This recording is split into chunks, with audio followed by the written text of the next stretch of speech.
Alexis Le Blanc's temper was as red as the blood that covered her hands. "You can't be serious, Dad. Coastal Vines has been in our family for 3 generations. Do you really want to be the one to ruin its reputation? All the work Grumpy put into the vineyard." Alexis blotted the blood from Hemsworth's giant paw, inspecting his gash. It didn't look too deep.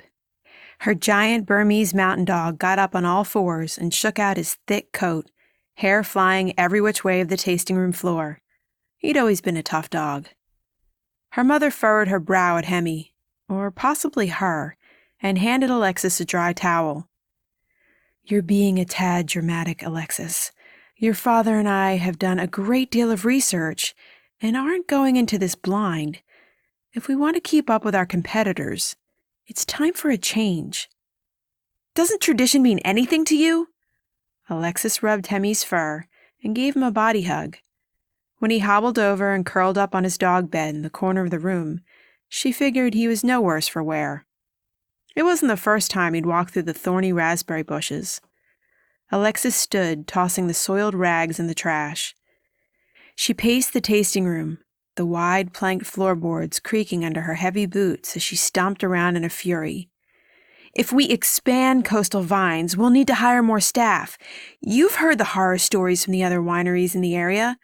Good help is hard to find, and if we expand, we won't be rural anymore, which is what makes us who we are." "Honey." Shane LeBlanc's French-Canadian accent came out when he was angry or tired.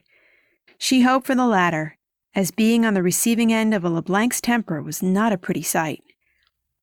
"We would never make any decisions we didn't think were best for you girls, or for the winery." Alexis rolled her eyes and placed her hands on her hips. "Really? And you think Grace strolling through Europe for the past 6 years is best for her? She needs to come home and help out around the fields, or at least in production. She can stick labels on bottles, can't she? Or didn't her fancy liberal arts degree in Paris teach her that?" "Alexis Marie," her mother scolded, making Alexis feel like a teenager again. When Claudia used their middle names, the girls knew it was time to find another tactic, or to shut up. Other than parental genes, the sisters had nothing in common.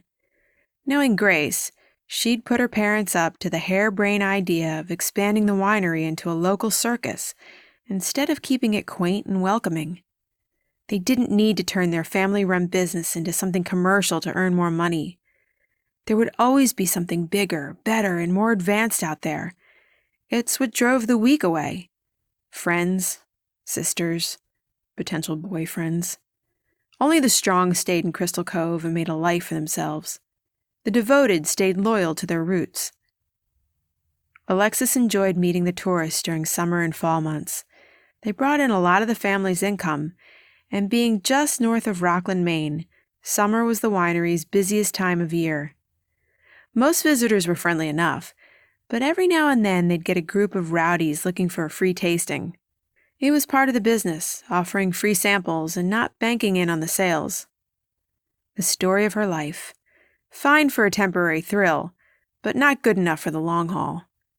People who were caught up in the newest, hottest, trendiest wine or women or fashion or whatever weren't of quality. They weren't worth the investment. If people couldn't appreciate their quaint winery that focused on quality over quantity, they weren't worth her time, or the wineries. Alexis wasn't girly enough for the men. Coastal Vines wasn't cool enough for her sister. And now her parents were saying their wine wasn't good enough to make a living? Taking another minute to cool her temper, she squatted by Hemi's bed and rubbed behind his ears. He was the only loyal one in her life, the only one who wasn't fazed by the shiny gold dollar. Hemi licked her hand and rolled to his side, an obvious invitation for her to rub his belly. If only everyone could live so simply, could be pleased so easily.